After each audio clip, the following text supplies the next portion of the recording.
Welcome to general knowledge studio. आज है 3 सितंबर और 3 सितंबर के करंट अफेयर के सभी इंपॉर्टेंट क्वेश्चन आज हम इस वीडियो में करेंगे। इस वीडियो का पीडीएफ आप हमारे टेलीग्राम चैनल पर ले सकते हैं। टेलीग्राम चैनल का लिंक आपको डिस्क्रिप्शन बॉक्स में मिलेगा। इस वीडियो के लास्ट में मैं आपसे एक क्वेश्चन करूंगा जिसका जवाब आपने कमेंट बॉक्स में देना है, तो पूरा वीडियो ध्यान से देखिएगा। चलिए शुरू करते हैं आज का पहला क्वेश्चन। भारत में मोबाइल फोन स्क्रीन के लिए देश की पहली टेम्पर्ड ग्लास फैक्ट्री कहाँ स्थापित की गई है? Option A Chennai, option B Pune, option C Bengaluru, option D Noida.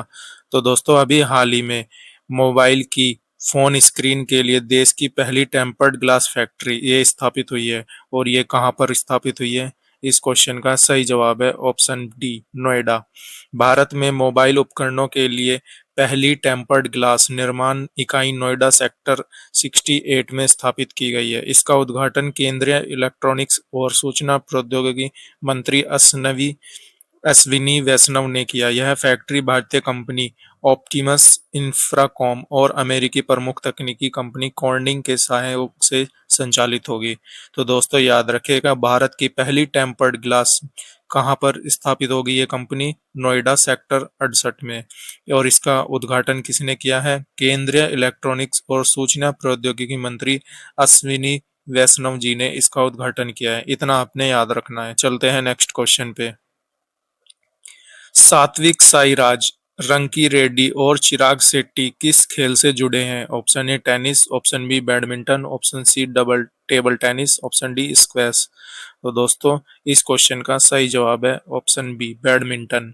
Satwik Sairaj, रंकी Reddy और चिराग शेट्टी भारत की पुरुष बैडमिंटन युगल मेंस डबल जोड़ी है। इन दोनों खिलाड़ियों ने पिछले कुछ सालों में भारतीय बैडमिंटन को नई ऊंचाई पर पहुंचाया है। हाल ही में उन्होंने विश्व badminton championship BWF world championship में शानदार प्रदर्शन करते हुए रिडेम्पशन जीत दर्ज की और भारत को पदक दिलाया। तो दोस्तों याद रखिएगा, सात्विक साईराज, रंकी रेड्डी और चिराग शेट्टी इन्होंने हाल ही में बीडब्ल्यूएफ वर्ल्ड चैंपियनशिप में जीत दर्ज की है और भारत को पदक दिलाया है। इस जीत को नाम दिया गया है रिडेम्पशन जीत। ये आपने याद रखना है। चलते हैं नेक्स्ट क्वेश्चन पे। ग्लोबल पीस इंडेक्स जीपीआई 2025 के अनुसार एशिया का सबसे सुरक्षित देश कौन सा है? Option A Japan, option B Singapore, option C Bhutan, option D दक्षिण कोरिया। तो दोस्तों अभी हाल ही में ग्लोबल पीस इंडेक्स ये जारी हुई है और इसके अनुसार सबसे सुरक्षित देश कौन सा बना है? इस क्वेश्चन का सही जवाब है option B Singapore. Global peace index GPI एक अंतर्राष्ट्रीय सूचकांक है जो 160 प्लस देशों को उनकी सुरक्षा, स्थिरता, अपराध दर, पड़ोसी देशों से संबंध और आंतरिक संघर्ष जैसे मानकों पर मापता है। वर्ष 2025 की रिपोर्ट में सिंगापुर को एशिया का सबसे सुरक्षित देश घोषित किया गया है।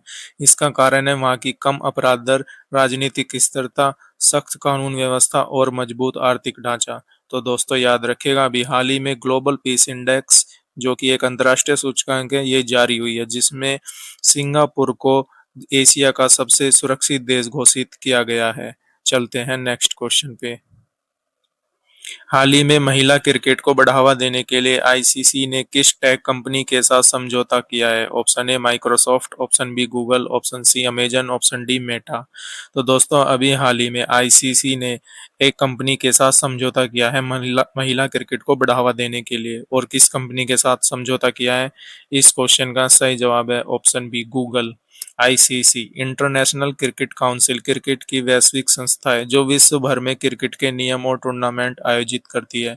महिला क्रिकेट को और अधिक लोकप्रिय बनाने और डिजिटल प्लेटफॉर्म पर पहुंच बढ़ाने के लिए आईसीसी ने गूगल के साथ साझेदारी की है। इस पार्टनरशिप के तहत गूगल अपने सर्च, यूट्यूब और अन्य प्लेटफॉर्म्स के माध्यम से महिला क्रिकेट को प्रमोट करेगा। तो दोस्तों याद रखिएगा, आईसीसी ने अभी हाल ही में गूगल के साथ साझेदारी की है महिला क्रिकेट को बढ़ावा देने के लिए। इतना आपने याद रखना है। चलते हैं नेक्स्ट क्वेश्चन पे।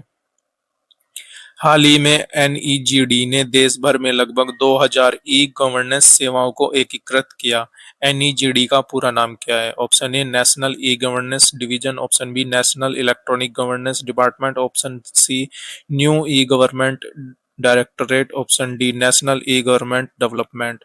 तो दोस्तों अभी हाल ही में एनईजीडी ने देश भर में लगभग 2000 ई गवर्नेंस सेवाओं को इकट्ठा किया है। और एनईजीडी का पूरा नाम क्या है, इसका फुल फॉर्म आपको बताना है। इस क्वेश्चन का सही जवाब है option A national e governance division, NeGD, national e governance division ministry of electronics and information technology MeitY के तहत कार्य करता है। इसका उद्देश्य है डिजिटल इंडिया प्रोग्राम को सफलतापूर्वक लागू करना और नागरिकों तक सरकारी सेवाएं डिजिटल प्लेटफॉर्म के माध्यम से पहुंचाना।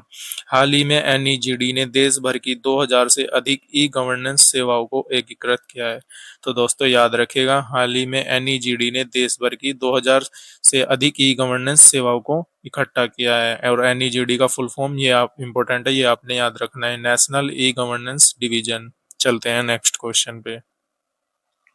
रेलवे बोर्ड का अध्यक्ष, chairman and CEO of the railway board के रूप में हाल ही में पुनः नियुक्त किए गए व्यक्ति का क्या नाम है? Option A Jay Verma Sinha, option B Anil Kumar Lahoti, option C Satish Kumar, option D Ashwini Vaishnaw. तो दोस्तों अभी हाल ही में रेलवे बोर्ड के अध्यक्ष ये दोबारा पुनः नियुक्त हुए हैं और इनका क्या नाम है? इस क्वेश्चन का सही जवाब है ऑप्शन सी सतीश कुमार। सतीश कुमार को रेलवे बोर्ड का अध्यक्ष और मुख्य कार्यकारी अधिकारी के रूप में पुनः 1 वर्ष के लिए नियुक्त किया गया है। इस नियुक्ति की मंजूरी कैबिनेट की नियुक्ति समिति एसीसी ने दी है।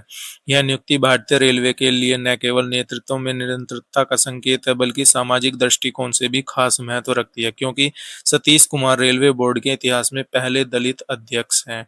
तो दोस्तों याद रखिएगा, अभी हाल ही में रेलवे बोर्ड का नए अध्यक्ष और मुख्य कार्यकारी के रूप में पुनः किसको नियुक्त किया गया है? सतीश कुमार। चलते हैं नेक्स्ट क्वेश्चन पे। भारतीय सेना ने हाल ही में युद्ध कौशल 3.0 बहु क्षेत्रीय सैन्य अभ्यास कहाँ आयोजित किया है? Option A Sikkim, option B Arunachal Pradesh, option C Ladakh, option D Assam. Yuddh Kaushal 3.0 दोस्तों ये बहुक्षेत्रीय सैन्य अभ्यास अभी भारतीय सेना ने आयोजित किया है। और ये कहाँ पर आयोजित हुआ है? इस क्वेश्चन का सही जवाब है ऑप्शन बी अरुणाचल प्रदेश। भारतीय सेना ने अगस्त 2025 में अरुणाचल प्रदेश में युद्ध कौशल 3.0 नामक मल्टी डोमेन सैन्य अभ्यास आयोजित किया। इस अभ्यास का उद्देश्य है सीमावर्ती इलाकों में भारतीय सेना की तैयारी और प्रतिक्रिया क्षमता कॉम्बैट रेडिनेस का आकलन करना, आधुनिक युद्ध में उपयोग होने वाली भूमि, वायु, साइबर और इलेक्ट्रॉनिक जैसे विभिन्न क्षमताओं का अभ्यास करना। तो दोस्तों याद रखिएगा, भारतीय सेना ने युद्ध कौशल 3.0 इसका सैन्य अभ्यास कहाँ पर किया है? अरुणाचल प्रदेश में। इतना आपने याद रखना है। चलते हैं नेक्स्ट क्वेश्चन पे। हाल ही में पश्चिमी घाट के ऊंचे इलाकों में किस दुर्लभ कीट की पुनः पुष्टि रिकन्फर्मेशन की गई है? ऑप्शन ए तितली, option B dragonfly, option C मधुमक्खी, ऑप्शन डी भृंग। तो दोस्तों इस क्वेश्चन का सही जवाब है ऑप्शन डी ड्रैगन फ्लाई। पश्चिमी घाट वेस्टर्न घाट्स भारत का एक जैव विविधता हॉटस्पॉट बायोडायवर्सिटी हॉटस्पॉट है, जिसे यूनेस्को विश्व धरोहर स्थल भी माना जाता है। हाल ही में वैज्ञानिकों ने यहाँ एक दुर्लभ ड्रैगन फ्लाई प्रजाति की पुनः पुष्टि की है, जिसे कई वर्षों से देखा नहीं गया था। ड्रैगन फ्लाई पारिस्थितिकी तंत्र में बहुत महत्वपूर्ण भूमिका निभाते हैं। ये जलीय पारिस्थितिकी एक्वेटिक इकोसिस्टम की सेहत का संकेतक माने जाते हैं। तो दोस्तों याद रखिएगा, पश्चिमी घाट में अभी एक दुर्लभ प्रजाति मिली है जिसका जिसको जिसका नाम है ड्रैगन फ्लाई। और ये वहां के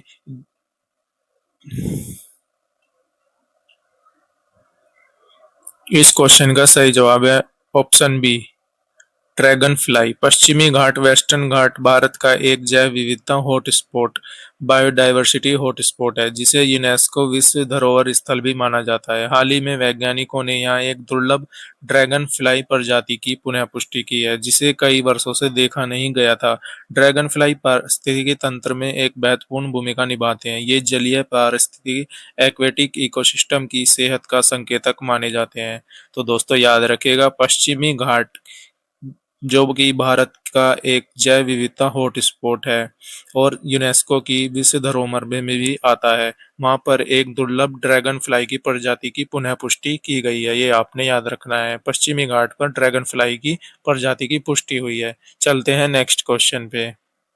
आदिवासी और अब आज का सवाल जिसका जवाब आपने कमेंट बॉक्स में देना है। आदिवासी भाषाओं के संरक्षण और संवर्धन के लिए हाल ही में कौन सा एआई आधारित ट्रांसलेटर लॉन्च किया गया है? Option A Vanvani, option B Adivani, option C Janvani, option D Mritvani Matruvani. दोस्तों इस क्वेश्चन का सही जवाब आपने कमेंट बॉक्स में देना है। तो दोस्तों आज के लिए इतना ही। आई होप आपको वीडियो पसंद आया होगा। वीडियो को ज़्यादा से ज़्यादा लाइक करें, शेयर करें और अगर आप चैनल पर नए हैं तो चैनल को सब्सक्राइब करें। तो दोस्तों आज के लिए इतना ही। मिल